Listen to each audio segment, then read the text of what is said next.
Bismillahirrahmanirrahim. Assalamualaikum warahmatullahi wabarakatuh. Waalaikumsalam warahmatullahi wabarakatuh. Bismillah bi quwwatillah wa bi nasrillah la haula wala quwwata illa billah. Asyhadu an la ilaha illallah wa asyhadu anna Muhammadan abduhu wa rasuluh. Allahumma shalli wa sallim ala sayyidina Muhammad wa ala alihi wa sahbihi ajma'in. Rabbi shrah li sadri wa yassir li amri wahlul 'uqdatam min lisani yafqahu qawli amma ba'd. Qala Allah ta'ala fi kitabil karim wa huwa asdaqul qailin. A'udzu billahi samil alim minasyaitonir rajim. Bismillahirrahmanirrahim. Ya ayyuhalladzina amanu taqullaha haqqa tuqatih wa la tamutunna illa wa antum muslimun. Sadaqallahul azim wa sadaqa rasuluhul karim wa nahnu ala dzalika minasyahidin walhamdulillahi rabbil alamin. Bapak Ibu hadirin jamaah pengajian Kamis pagi yang dimuliakan Allah Subhanahu wa taala. Alhamdulillah wa syukrulillah la ni'matillah. Kita masih bisa istiqomah hadir di majelis yang mulia ini, majelis ta'lim, majelis zikir, majelis silaturahim. Mudah-mudahan hadirnya kita dari rumah kita masing-masing menuju tempat ini diridhoi dan diberkahi oleh Allah Subhanahu wa taala. Amin ya rabbal alamin. Serta kita tentu harapannya mendapatkan ilmu yang bermanfaat dan nanti di surga akan dikumpulkan bersama Rasulullah sallallahu alaihi wasallam. Bapak Ibu hadirin jamaah yang dimuliakan Allah Subhanahu wa taala, alhamdulillah ini di penghujung bulan Safar. Kemarin ada acara Rebo Wekasan yang rame-rame. Artinya bahwa sebentar lagi kita memasuki bulan Rabiul Awal. Bulan Rabiul Awal yang menjadi bulan kelahiran dari baginda Rasulullah Sallallahu Alaihi Wasallam sebagai rahmat bagi kita. Karena Allah berfirman di dalam Al-Quran, wa ma arsalnaka illa rahmatan lil alamin. Tidaklah aku utus engkau wahai Muhammad kecuali menjadi rahmat. Maka di dalam ayat yang lain Allah perintahkan ketika kita mendapatkan rahmat, termasuk rahmat terbesar yaitu dilahirkannya baginda Rasulullah, maka Allah perintahkan qul bi fadlillah wa bi rahmatihi fa bidzalika falyafrahu.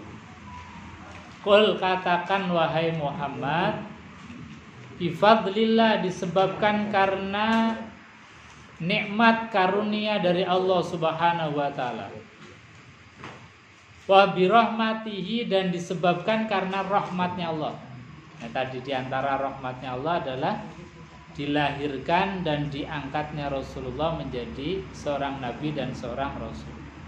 Maka perintahnya Allah fabidzalika.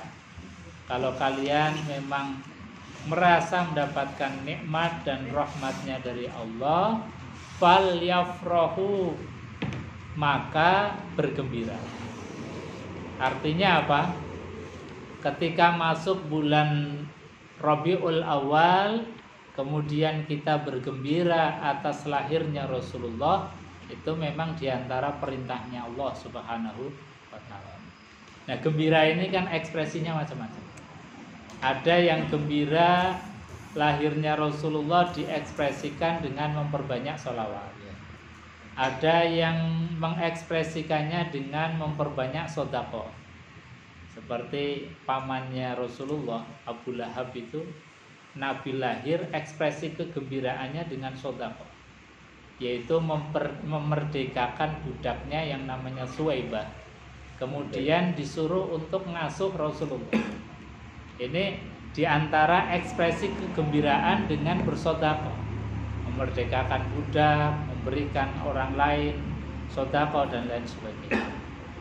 Bahkan sampai dalam suatu riwayat itu saking senengnya Abu Lahab itu mendapatkan ponakan baru yaitu Rasulullah Muhammad SAW, itu konon setiap hari Senin Abu Lahab itu diberikan rukhsatun, yaitu keringanan dari min azabil qabri, dari siksa kubur. Jadi orang yang kafir saja, orang yang menentang Rasulullah, pamannya Rasulullah SAW sendiri yang dibenci oleh Allah di dalam Al-Quran, tabbat siyada abi lahabi wa tab, itu ketika punya rasa gembira farih atas lahirnya Rasulullah, setiap hari Senin diringankan siksanya. Ya, apalagi kita selaku orang yang mengimani Rasulullah, sebagai pengikut Rasulullah punya farih kegembiraan, maka tentu kita akan mendapatkan hal yang baik, syukur-syukur mendapatkan dari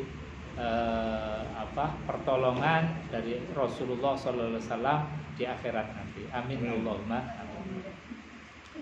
Bapak Ibu hadirin jemaah yang dimuliakan Allah. Jadi ini untuk persiapan menghadapi bulan Rabiul Awal, kesiapan hati menerima kedatangan Rasulullah. Kita lanjutkan kajian tafsir Al-Quranul Karim masih pada surat Al-Baqarah. Sekarang ayat yang ke-17.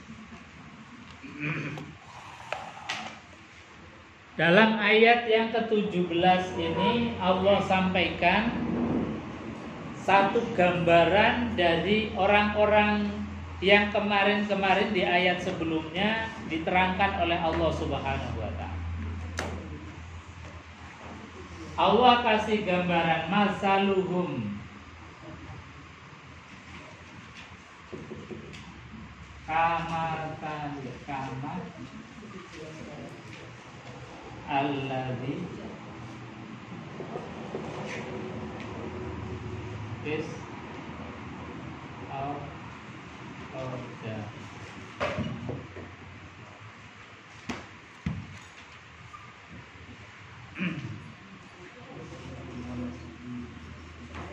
Falamma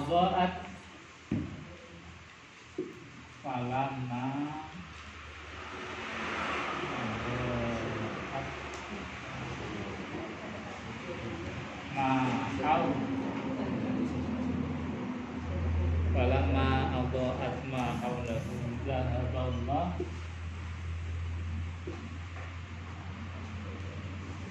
binurihim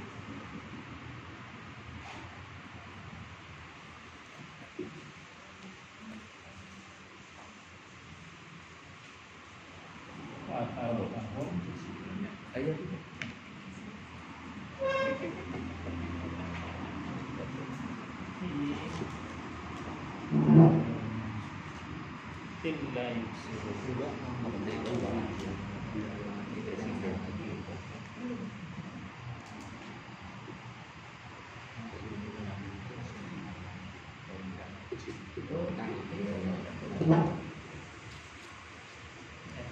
Jadi Allah sampaikan masaluhum, perumpamaan, gambaran mereka. Mereka siapa? Mereka yang disifati dalam ayat sebelumnya dari mulai innalladzina kafaru sawa'un 'alaihim sampai dengan wa minan nasi may yaqulu amanna billah. Jadi baik orang yang kafir hakiki maupun orang yang disifati sebagai munafik, ini yang disebut dari masaluhum, perumpamaan mereka. Allah seringkali memang di dalam Quran itu, di dalam menjelaskan kepada kita itu membuat perumpamaan. Jadi tamsil, gambaran. Kalau dari istilah pedagogisnya ini memang orang itu kalau dikasih contoh gambaran itu mudah untuk nyantel, untuk memahami. Ini sebetulnya caranya Allah itu luar biasa. sebelum ada ilmu pedagogis nih Mbak Gun, itu Quran sudah mengajarkan di antara cara-cara supaya apa yang disampaikan oleh Allah itu mudah untuk dicerna, dipahami, itu disampaikan dengan tamsil-tamsil, dengan gambaran-gambaran, perumpamaan-perumpamaan. Nah ini di antara gambaran yang disampaikan oleh Allah banyak sekali. Misalnya Allah di dalam menggambarkan orang yang bersedekah. Masalul ladzina yunfiquna amwalahum fi sabilillah kamatsali habbah. Gambaran orang yang bersedekah. Masalul ladzina yunfiquna amwalahum fi sabilillah. Perumpamaan orang yang berinfak di jalan Allah itu kamatsali habbah, seperti gabah atau benih, yang benih itu tumbuh dengan 7 tangkai dan setiap tangkainya itu terdiri atau menghasilkan 100 bulir dan terus berkembang terus. Ini satu gambaran. Artinya apa? Bahwa sedekah itu 1 meningkat jadi 7 kelipatannya bisa 100 begitu terus. Artinya tidak akan pernah merugi orang yang mengeluarkan hartanya di jalan Allah. Gak akan pernah kurang harta yang kita sedekahkan. Gak akan pernah berkurang harta yang kita keluarkan untuk fisabilillah. Itu satu gambaran yang real, yang gampang mudah dicerna. Orang yang gak belajar pun ditunjukkan langsung, ini loh bahwasanya padi asalnya dari 1 bulir kemudian jadi 7 tangkai, setiap tangkainya itu 100. Itu kan mudah sekali. Sehingga apa? Ketika kita digambarkan semacam ini, kita termotivasi untuk melakukan kebaikan karena pahalanya berlipat-lipat. Dalam ayat yang lain juga Allah kasih gambaran. Misalnya daraballahu masalan rajulan fihi syuraka mutasakisun wa rajulan salama li rajulin hal yastawiyani masalah. Ini Allah juga ngasih perumpamaan, perimbangan antara kita punya Tuhan satu dengan orang yang punya Tuhan banyak. Itu kira-kira Allah pengen menggambarkan enak mana sih punya Tuhan satu dengan punya majikan yang banyak. Majikan yang satu yang sifatnya rojulan salaman li rojulin, yang enak sekali. Jadi sudah tuannya satu, bosnya satu, perintahnya nggak memberatkan. Kemudian kalau ada perintah itu disesuaikan dengan kemampuan yang diperintah, itu kan enak sekali. Bandingannya rojulan daraballahu masalan rojulan, yang seorang punya Tuhan banyak, yang Tuhannya itu saling bertentangan. Jadi Tuhan satu pengennya apa, pengen Tuhan yang lain beda lagi. Ini pasti yang jadi bawahan ini kan nggak enak. Mau ngikut yang mana? Mau ngikut siapa? Yang ini pengennya ini, yang ini pengennya. Maka dalam ayat itu Allah kasih gambaran yang luar biasa. Hal yastawiyani masalah, apakah sama? Allah ngasih pertanyaan tapi nggak ada jawabannya. Karena apa? Orang yang logika dan pikirannya sehat waras pasti akan menjawab enak punya Tuhan satu. Ini daraballahu masalan rajulan fihi syuraka. Jadi satu punya Tuhannya banyak, syuraka yang saling bertentangan. Maka pasti akan berat kita sebagai hamba atau sebagai orang yang mengikuti. Maka kalau kita itu sadar enak punya Tuhan satu, kata Allah, falhamdulillah, maka bersyukurlah karena memang Tuhan itu hanya satu. Jadi kesadaran punya Tuhan satu dengan penuh kesadaran yang ada dalam hati itu memang patut untuk disyukuri. Karena apa? Kalau kita punya Tuhan banyak, perintahnya banyak, kemudian larangannya juga banyak, mungkin saling bertentangan antara Tuhan satu dengan yang lainnya, pasti kita akan sangat berat sekali. Itu satu logika yang dibangun oleh Quran. Allah itu membangun logika mukjizat melalui logika berpikir Quran itu luar biasa gampang. Makanya orang yang kafir pun itu kalau dengar Quran dengan hati yang ikhlas, hati yang tidak terkontaminasi dengan dunia, maka pasti akan mudah untuk percaya, untuk iman. Nyatanya Umar bin Khattab itu kan orang yang paling benci kepada Rasulullah, belum iman, tapi sekali dengar Quran Toha, surat Toha yang dibacakan oleh Fatimah, adiknya Umar bin Khattab, namanya Fatimah, bukan Fatimah putri Rasulullah, tapi Fatimah adiknya Umar bin Khattab. Itu langsung kemudian hatinya itu terbuka. Karena apa? Quran itu membimbing logika yang waras, logika yang sehat. Logikanya sangat masuk akal sekali. Ya tadi, ketika Allah menyampaikan perimbangan, perumpamaan, gambaran Tuhan satu dengan Tuhan banyak, ya pasti enak Tuhan satu. Yang disifati rojulan li rojulin, rojulan salama li rojulin. Jadi Tuhan yang satu yang enak banget, perintahnya itu la yukallifullahu nafsan illa wus'aha. Kemudian tidak pernah memberatkan kita di dalam setiap apapun hukum-hukum. Ini Allah Subhanahu wa ta'ala. Kemudian dalam ayat yang lain juga Allah kasih gambaran yang lain ini. Satu tamsil-tamsil yang diungkapkan di dalam Quran. Misalnya, innallaha la yastahyi ay yadriba masalan ma ba'udha. Innallaha la yastahyi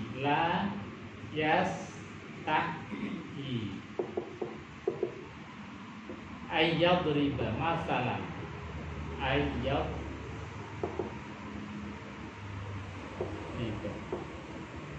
masalan ma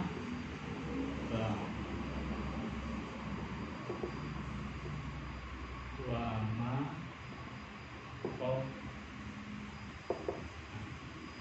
dalam ayat yang lain juga Allah sampaikan innallaha la yastahyi, sesungguhnya Allah la yastahyi, tidak malu, ayyadriba masalan, membuat satu perumpamaan, gambaran yang Allah sampaikan kadang-kadang menurut kita itu remeh, gambaran yang sepele, tapi Allah nggak malu.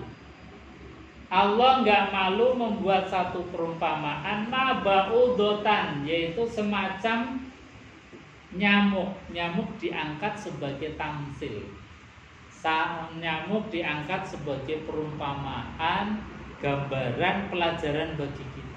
Allah yang maha agung, Allah yang punya sifat azimun, punya sifat akbar, kok bikin satu tamsil perumpamaan dengan nyamuk. Ini kan seolah-olah kalau orang yang intelek kok kayak nggak ada kerjaan lain. Padahal apa, dibalik membuat tamsil perumpamaan nyamuk itu, satu nyamuk itu dengan anatomi, meskipun tubuhnya kecil, anatominya lengkap sekali. Bahkan di dalam nyamuk masih ada makhluk yang lain, ada virus, ada mungkin bakteri, atau sel-sel juga yang ada di sana. Dan Allah sampaikan itu sebagai pelajaran bagi kita. Dan nyatanya satu pelajaran yang diangkat oleh Allah, contohnya nyamuk misalnya. Nyamuk dengan menurut kita satu hal atau makhluk yang mungkin nggak berguna, nggak bermanfaat bagi kita, tapi justru ternyata dalam dunia itu bisa membuat sekian banyak ladang mata pencaharian.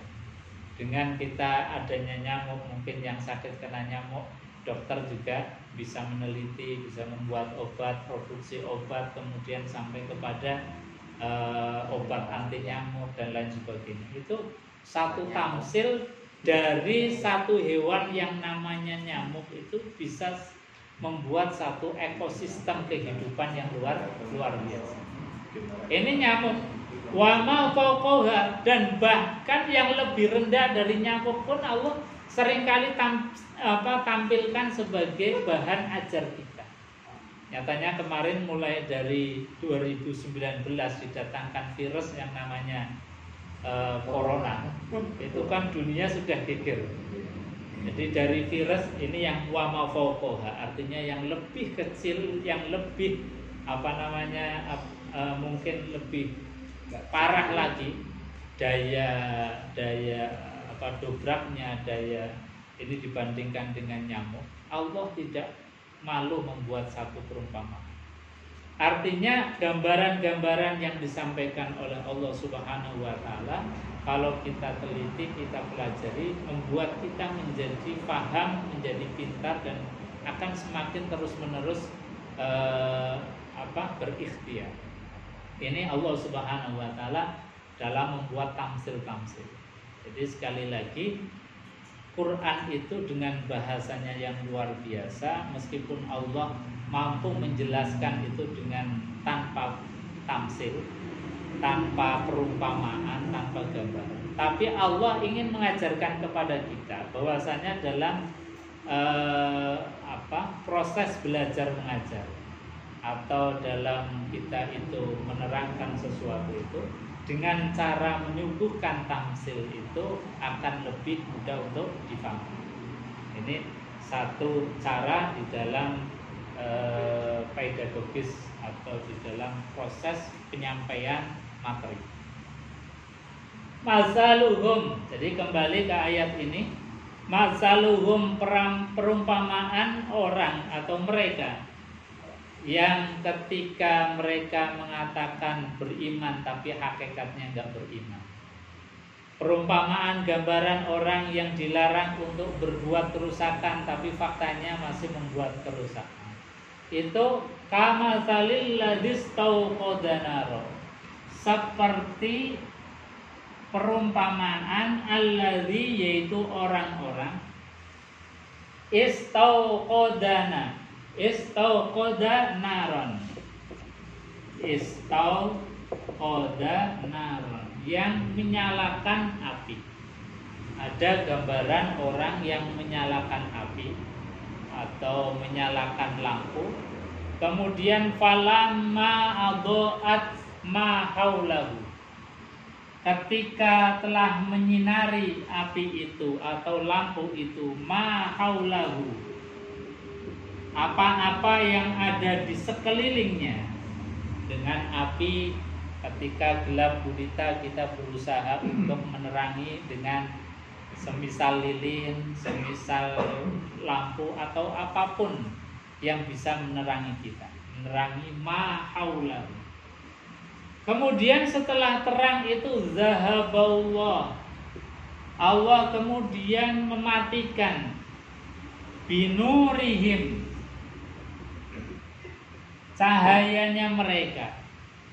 Kemudian apa yang tersisa? Watarokahum, dan tersisa bagi mereka fi dzulumatin, yang tinggal adalah kegelapan semata.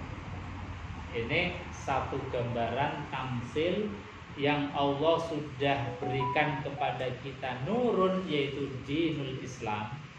Cahaya Islam itu cahaya yang luar biasa. Kita tahu gambaran luar biasanya setelah Islam itu datang. Itu gambaran peradaban sebelum Islam kan luar biasa bobroknya. Bobroknya misalnya dari segi penghormatan terhadap perempuan saja. Ini dalam satu sisi.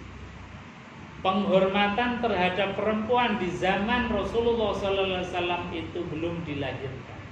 Perempuan itu sama dengan barang. Jadi ketika suami itu meninggal, itu bisa diwariskan oleh anak-anak. Jangankan orang lain, anaknya sendiri bisa mewariskan.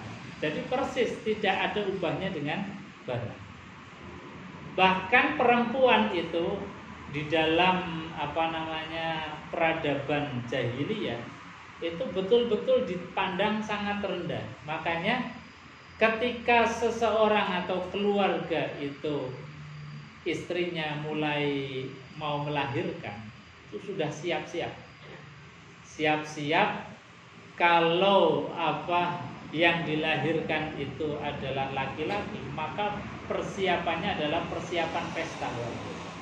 Karena apa? Gambaran kalau yang dilahirkan laki-laki itu keluarga akan eksis dari serangan musuh, karena memang saat itu keamanan juga belum seperti sekarang. Jadi kalau ada laki-laki, otomatis keluarga itu merasa ada yang kemudian melindungi. Sehingga ketika lahir laki-laki itu pesta pora. Tapi kalau yang lahir itu seorang perempuan, itu ditutup rapat-rapat bagaikan dapat air. Jadi di dalam Al-Barzanji atau maulid yang lain itu kan gambarannya banyak. Itu kalau kita baca Barzanji, baca Simtuduro, atau baca maulid At-Tiba, itu ada gambaran semacam itu. Jadi perempuan atau seorang ibu ketika lahir seorang anak perempuan itu ditutup rapat-rapat. Dan mukanya mereka itu digambarkan di dalam Quran itu. Gambaran muka seorang atau keluarga atau seorang bapak ketika lahir laki itu wajahnya begitu muram. Jadi keluarga yang kemudian melahirkan anak perempuan wajahnya muram, menandakan bahwa saking gak sukanya, seolah-olah mendapat aib besar. Makanya kemudian ketika zaman itu melahirkan anak perempuan itu dikubur hidup-hidup sampai sebegitunya. Jadi pelecehan terhadap perempuan atau tidak ada penghormatan sampai melahirkan anak perempuan mukanya langsung merah. Karena apa? Karena sudah menjadi gambaran atau menjadi budaya bahwa melahirkan anak perempuan itu adalah aib. Bahkan kemudian langsung dikubur hidup-hidup. Dan ini juga yang pernah dilakukan oleh sahabat Umar. Sahabat Umar itu ketika punya anak perempuan itu dikubur hidup-hidup. Makanya dalam suatu peristiwa kumpul dengan Rasulullah, itu pernah kemudian beliau itu awalnya senyum-senyum, senang, terus habis itu nangis. Ketika ditanya oleh sahabat yang lain, wahai Umar, kenapa tadi kok senyum-senyum, sekarang nangis? Beliau kemudian menjawab, saya senyum-senyum karena alhamdulillah setelah datangnya Islam, adanya Rasulullah, saya kemudian menjadi orang yang paling beruntung mendapatkan cahaya Islam. Saya tadi nangis karena ingat kembali masa jahiliyah dulu, pernah saya itu kemudian membunuh hidup-hidup atau mengubur hidup-hidup anak. Ini satu gambaran dari sahabat Umar itu ketika senyum-senyum mengenang zaman dulu. Itu ketika pernah dalam suatu ketika beliau itu dalam perjalanan. Ketika dalam perjalanan itu lupa bawa patung yang biasa untuk disembah. Karena lupa bawa patung, kemudian beliau bikin patung sendiri dari kurma. Satu jadi kepala, dibikin lagi kemudian jadi tangan, jadi tubuh, jadi kaki. Kemudian setelah disembah dia makan. Makanya kemudian senyum-senyum sendiri. Ketika masih jahiliyah, beliau berpikir saya pernah makan Tuhan. Jadi paling hebat adalah sahabat Umar. Karena apa? Tuhan saja dimakan. Makanya kemudian senyum-senyum. Dan ketika nangis itu mengingat zaman jahiliyah pernah membunuh hidup-hidup putrinya. Nah, ini sahabat Umar. Jadi gambaran orang-orang dahulu sebelum Rasulullah Shallallahu Alaihi Wasallam itu diangkat menjadi nabi dan rasul itu betul-betul peradaban yang jahiliyah. Jahiliyah diantaranya adalah penghormatan terhadap perempuan saja tidak bisa, menghormati perempuan saja tidak bisa. Padahal apa? Kita lahir ya dari rahimnya perempuan. Nggak mungkin ada seorang yang lahir itu begitu saja tanpa proses dari rahimnya perempuan. Makanya penghormatan terhadap perempuan itu luar biasa. Nah, dari dulu itu sebelum Islam datang, perempuan itu dinikah ya tanpa batas. Contohnya misalnya Nabi Sulaiman sendiri itu konon istrinya sampai 1000. Istrinya sampai 1000. Ya raja-raja di Nusantara kita kan dalam sejarahnya juga begitu. Jadi istrinya banyak. Makanya dalam Islam itu kemudian dibatasi. Masna wa sulasa wa ruba fa in khiftum alla ta'dilu fawahidatan. Jadi kita dibolehkan dengan 2, 3 atau 4. Itu saja sebetulnya kalau kita lihat dari sejarah awalnya memproses menjadi ini itu sudah luar biasa. Dari 1000 seperti Nabi Sulaiman atau orang-orang dahulu itu kalau punya istri banyak, dengan hanya kita dibatasi maksimal 4 itu kan sebetulnya sudah luar biasa. Itu saja masih dibatasi fa in khiftum alla ta'dilu fawahidatan. Kalau nggak bisa berbuat adil ya cukup satu. Itu Quran. Jadi proses memuliakan khususnya perempuan itu prosesnya panjang. Islam menawarkan satu proses yang luar biasa. Makanya Quran itu di dalam memuliakan perempuan itu luar biasa. Bahkan dalam hadis Rasulullah SAW beliau mengatakan bahwa an-nisa imadul bilad. Perempuan itu justru pokok dari suatu negara. Jadi negara akan kuat itu manakala pilar yang namanya perempuan itu kuat. Tiangnya negara. Jadi pondasi tiang yang luar biasa kokoh itulah perempuan. Maka perempuan ketika dimuliakan, perempuan ketika diposisikan yang baik sesuai dengan syariatnya Allah Subhanahu wa taala, maka negara akan menjadi kuat. Nah, ini yang namanya zahaballahu binurihi. Ketika Allah kemudian menghilangkan nurnya, dikasih Quran tidak dibaca, dikasih syariat ditolak. Bahkan ketika dikasih tadi kemuliaan khususnya untuk perempuan, kemudian masih kurang saja. Sampai sekarang ada gerakan gender untuk memuliakan perempuan. Padahal Allah di dalam memuliakan perempuan itu sudah luar biasa. Allah kasih masna wa sulasa wa ruba itu kan sebetulnya jalan keluar. Jadi di antara problem solving yang ada di tengah-tengah masyarakat kita.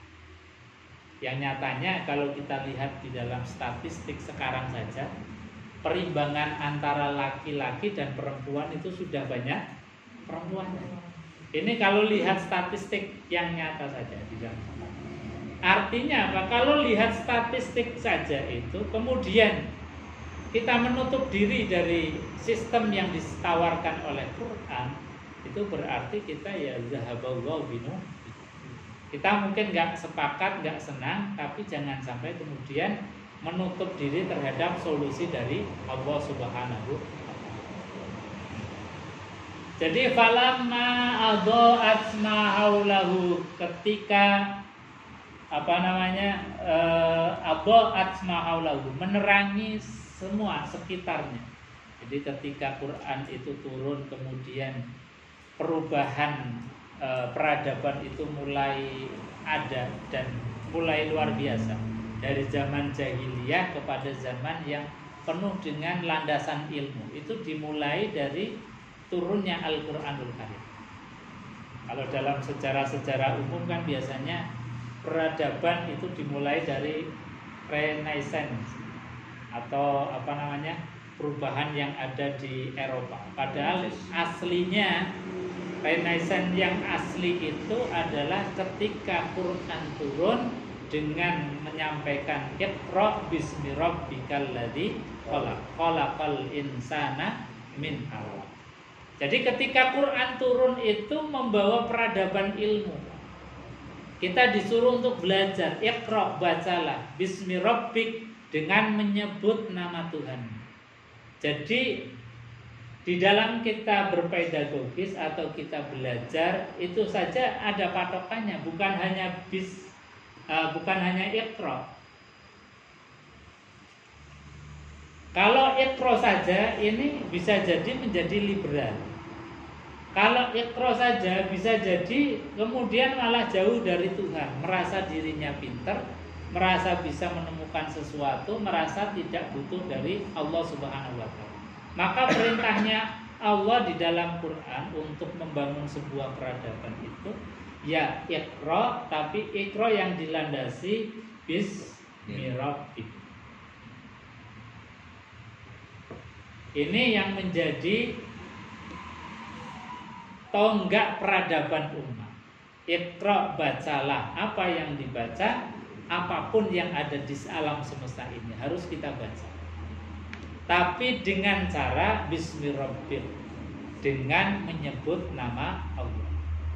Karena apa? Karena kalau kita di dalam proses belajar, proses pencarian, proses kita menggali sesuatu tanpa dibimbing dengan Bismi Rabbik, itu tadi akhirnya akan kemudian menjadi liberal, seolah-olah kita tidak butuh lagi sama Tuhan.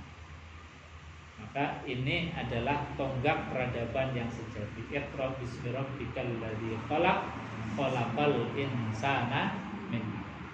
Bahkan Rasulullah SAW mendorong di dalam sebuah hadis beliau, talabul ilmi fardhatun ala kulli muslimin wa muslimat, bahwa menuntut ilmu itu bukan hanya diwajibkan atas laki-laki saja, tapi juga terhadap muslim perempuan atau muslimah. Ini equal, seimbang.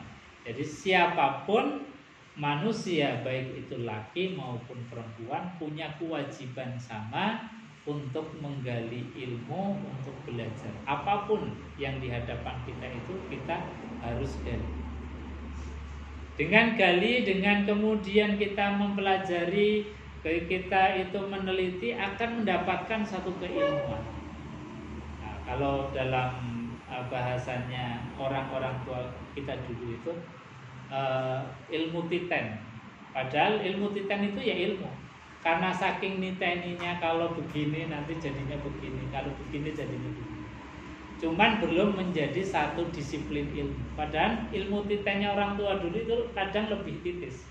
Karena apa? Karena mutawatir tadi, nyambung dari orang tua kita, orang tua orang nyambung terus. Kemudian diteliti, dititeni terus. Jadi sebuah ilmu. Meskipun ilmu itu kemudian tidak didisiplinkan dalam sebuah ilmu yang secara pedagogis menjadi keilmuan. Tapi itu juga bagian daripada itu. Hadirin jamaah yang dimuliakan Allah Subhanahu wa taala. Maka ketika Allah Subhanahu wa taala zahaballahu binurihim, telah menghapus nur cahaya-cahaya itu, maka yang tersisa adalah fi dzulumatin, dalam kegelapan. La yubsirun, yang tidak bisa kemudian kita melihat. Meskipun ada mata, tapi mata ini nggak berfungsi sebagaimana layaknya bisa melihat kebenaran. Kita punya telinga, tapi tidak bisa mendengar hakikatnya kebenaran. Kita punya hati juga seperti itu. Makanya di ayat yang selanjutnya itu kemudian orang yang sudah dalam keadaan semacam ini, nur cahayanya dihilangkan, ada pembatas antara Quran dengan kita, antara perilaku Rasulullah dengan kita, maka yang terjadi adalah summum bukmun umyun fahum la yarji'. Nah, ini adalah satu kondisi yang memang harus kita jauhi betul. Karena ini janjinya Allah. Kalau sudah zahaballahu binurihim, maka yang pasti terjadi adalah summun bukmun umyun. Summun. bukmun.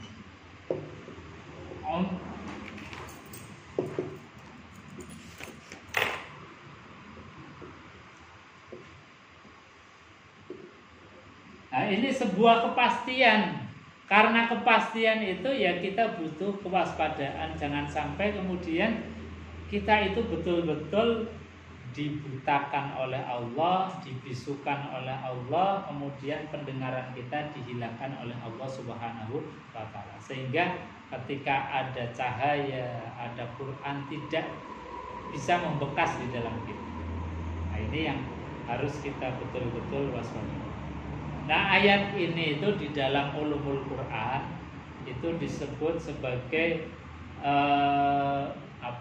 dengan bahasa Quran itu kan biasanya ada dengan bahasa hakikat, ada yang kinayah.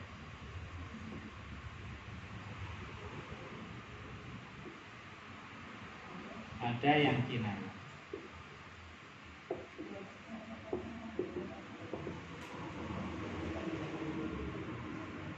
Nah, seringkali Quran itu disampaikan dengan bahasa hakikat, juga kadang disampaikan dengan bahasa kinayah.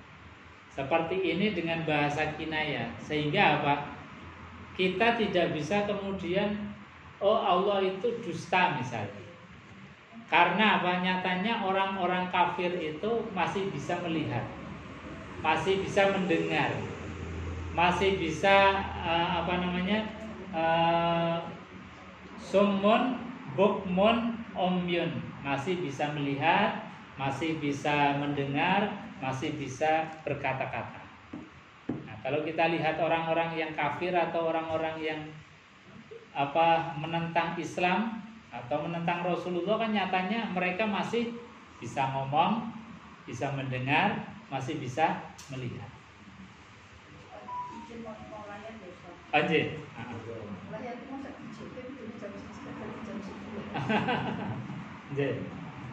Enggak. Makanya kalau kita